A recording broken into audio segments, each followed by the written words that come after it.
All across the country, incarcerated transgender people are being subjected to misgendering, assault, and sexual harassment. In fact, according to the most recent survey from the National Center for Transgender Equality, trans people are 5 times more likely to be sexually assaulted by staff in these facilities and 9 times more likely to be sexually assaulted by other inmates. So today we're joined by Dwen Curry, a black transgender woman who spent 4 years in a men's prison facility. She's also stars on American Gangster Trap Queens, which is streaming on BET+. So Dwen, thank you so much for joining us today. So we will get this out of the way, that you spent 4 years in prison, and you know there is a whole other conversation about how members of the trans community find their way into the prison system, the challenges that they face in the greater community. They may be kicked out of their homes at a young age, forced to fend for themselves. So there's a whole sort of conversation about trans people participating in the underground economies that may eventually find themselves behind bars. But that's not exactly your story. Let's just talk about, how did you end up behind bars? I ended up behind bars by way of, I committed a crime. It was fraud. I did wire fraud, and it was really bad things, and in a really bad time. You just sit up there and you make excuses for, oh, okay, I could do this, I could do that, but essentially that's what it was. It was for fraud.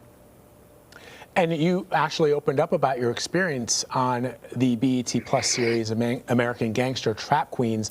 I want to play a bit of what you shared about your time in prison. I want to warn our viewers that it may be triggering to watch. They put me in a cell with a guy that had already been locked up, 25 years. And as soon as they locked the cell, he began to, become aggressive. From the time that they locked those cells was what happened with me and him repeatedly till they popped him at 5 that morning.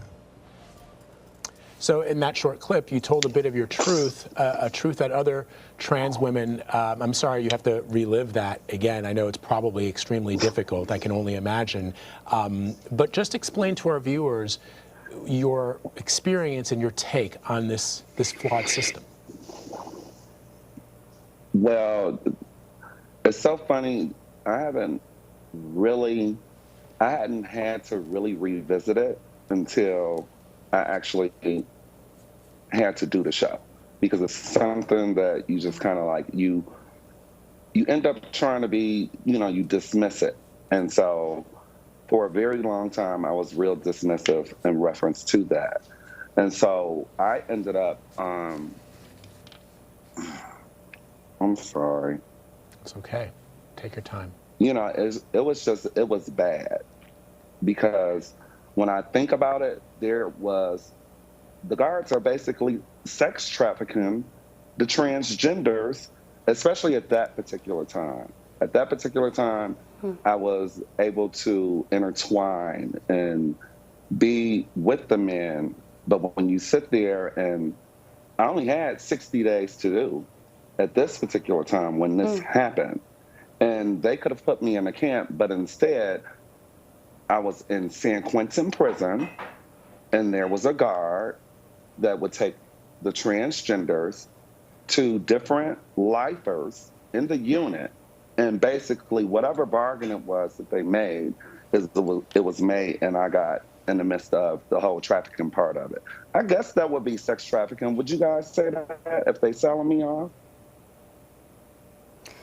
It sounds wrong, is what it sounds like, and it sounds like yes, exactly. Re-victimizing someone who has, I talked earlier about kind of how often many trans people find themselves in the criminal justice system, and a lot of the times it has to do with being victimized to begin with, and then to then be incarcerated and find yourself in a situation where you're being victimized again. I'm wondering, what were the conversations among other members of the trans community within the prison system? Did people complain? When they did complain, what was your experience? What I can say is there was definitely a halo over my head, because after that happened that particular night, there was, I'll never forget her, and I call her Auntie Jazzy.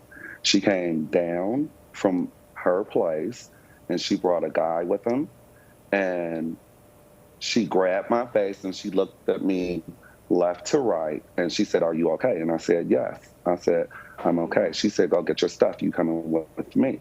She said, "I'm Auntie Jazzy." And I said, "Well, what do you mean?" She said, "Do you understand that every queen that has come in this cell, they have never came out as whole as I am? You know, usually they come out like on a stretcher, or, you know, they ribs or they face, and, you know, a lot of other anatomy that, you know, I'm not going to really go into is disrupted." So I went with her, and when he came back, it was just, you know, hey, they couldn't have me.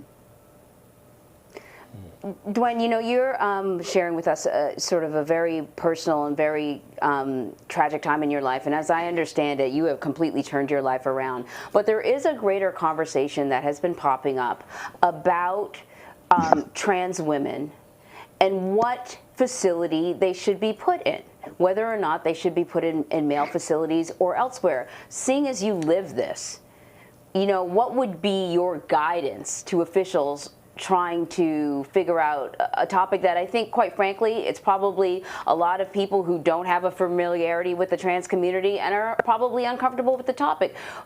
You know, where should you have gone? I can say that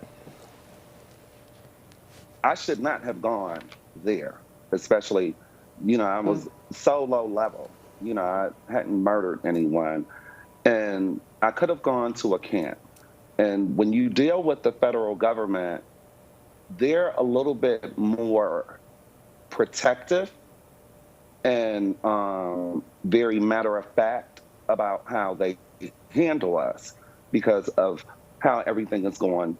You know, how everything is happening now is just, you know, we're fighting for what we need to fight for. So they make sure pretty much as they can that we're protected. So it's contingent upon what trans woman feels comfortable being placed where, but there should definitely be an option.